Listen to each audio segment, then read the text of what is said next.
संभल की घटना, मुझे ऐसा लगता है, बहुत से लोग ये बात हमसे कह रहे हैं कि उन चर्चाओं से दिमाग हटाने के लिए पहले इस तरह की परिस्थितियां पैदा की गई कि लोग उत्तेजित हों, और जब लोग उत्तेजित हो गए तो उनके साथ ऐसे ढंग से कार्रवाई की गई जैसे वो देश की सीमा पर कहीं विदेशी घुसपैठियों को रोकने के लिए गोलीबारी की जाती है, उस तरह से।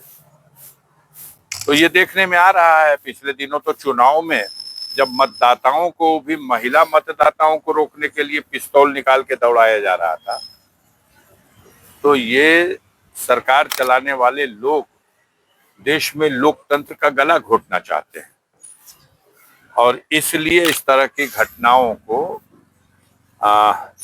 अंजाम दिया गया। सांसद जी, आज कोर्ट में आपका एक मामला था, कोर्ट में क्या हुआ?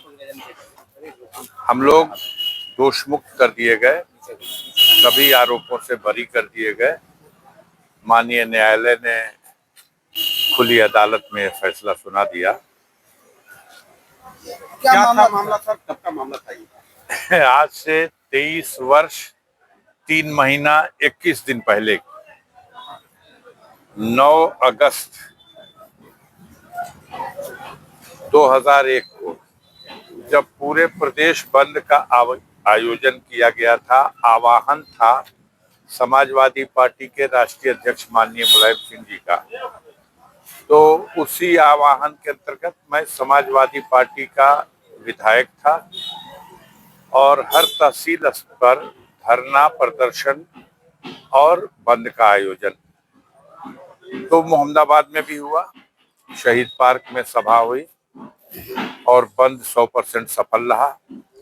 प्रदेश में भाजपा की सरकार थी, माननीय श्री राजनाथ सिंह जी चीफ मिनिस्टर थे और यहाँ के स्थानीय विपक्षी जो हमारे राजनीतिक प्रतिद्वंदी हैं, उनको इतने सफल बंद के आयोजन की उम्मीद नहीं थी।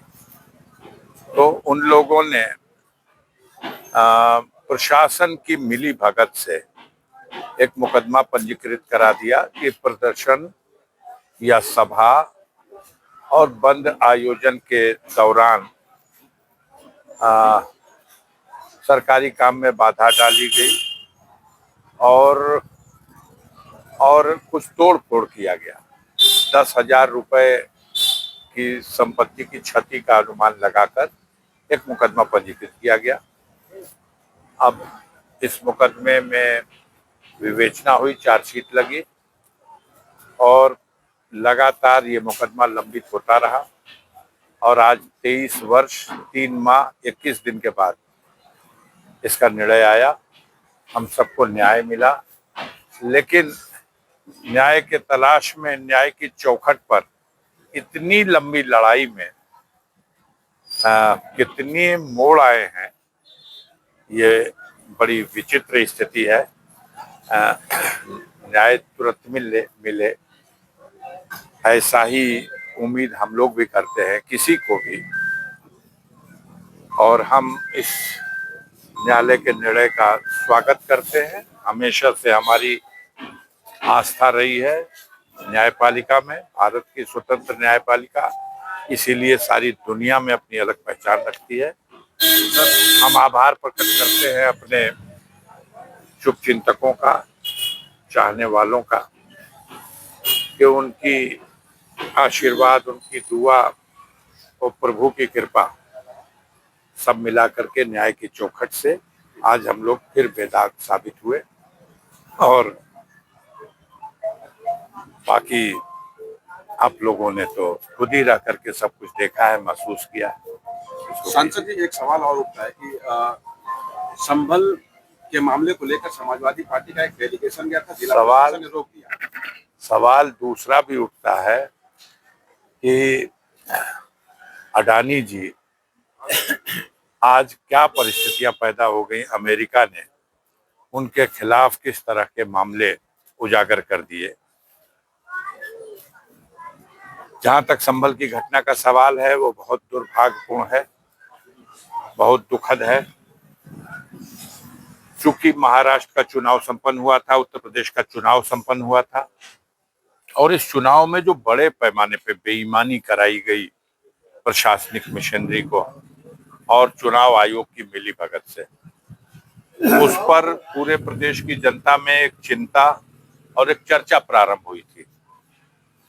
संभल की घटना, मुझे ऐसा लगता है, बहुत से लोग ये बात हमसे कह रहे हैं कि उन चर्चाओं से दिमाग हटाने के लिए पहले इस तरह की परिस्थितियां पैदा की गई कि लोग उत्तेजित हों, और जब लोग उत्तेजित हो गए तो उनके साथ ऐसे ढंग से कार्रवाई की गई जैसे वो देश की सीमा पर कहीं विदेशी घुसपैठियों को रोकने के लिए गोलीबारी की जाती है, उस तरह से।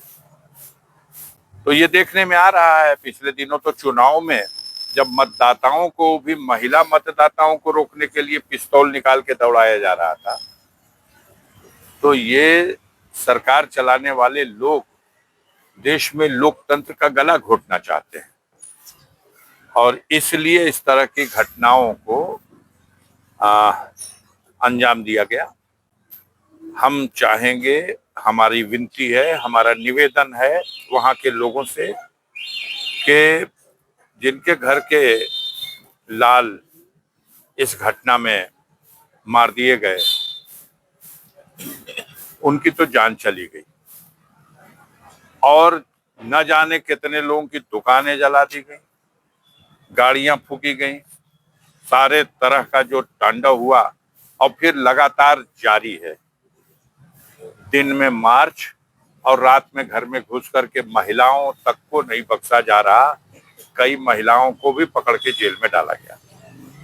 माननीय माता प्रसाद पांडे जी उत्तर प्रदेश में नेता प्रतिपक्ष हैं, और इस हैसियत से जो सरकार की काल प्रणाली के विरुद्ध तमाम सवाल खड़े हो रहे हैं, और पीड़ितों से मिलने के लिए और वहां की असलियत धरातल पर देखने के लिए वो वहां जब जा रहे हैं तो रोका जा रहा। माननीय सर्वोच्च न्यायालय ने जो कुछ कहा है और जितना फटकारा है, लेकिन बेशरम लोगों को तो कभी शर्म ही नहीं आती,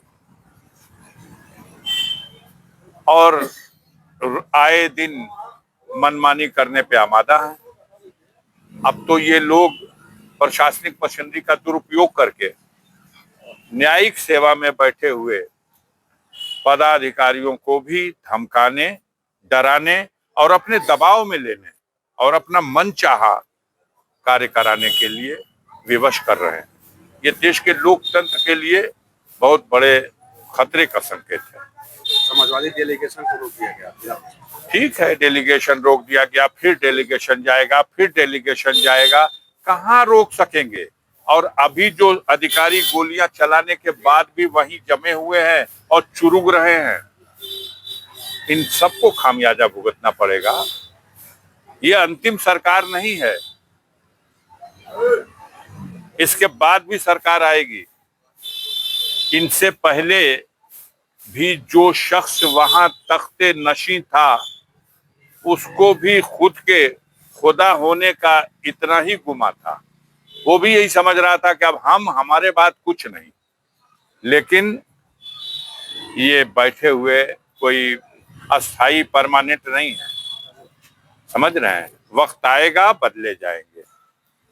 अभी जो लोग हैं कल बदले जाएंगे, और अभी जो उनके चढ़ावे पे गुनाह हो रही है, अत्याचार हो रहा है, ज्यादतियां हो रही हैं, इस सबका हिसाब किताब होगा। कानून के रास्ते से सब जांच होगी। इस मामले में भी हमारी देश की न्यायपालिका इस तरह के घटनाओं और अत्याचार करने वालों के कभी इनका समर्थन नहीं करेगी, और इनको लगाम लगाने के लिए जरूरी आदेश पारित करेगी। धन्यवाद।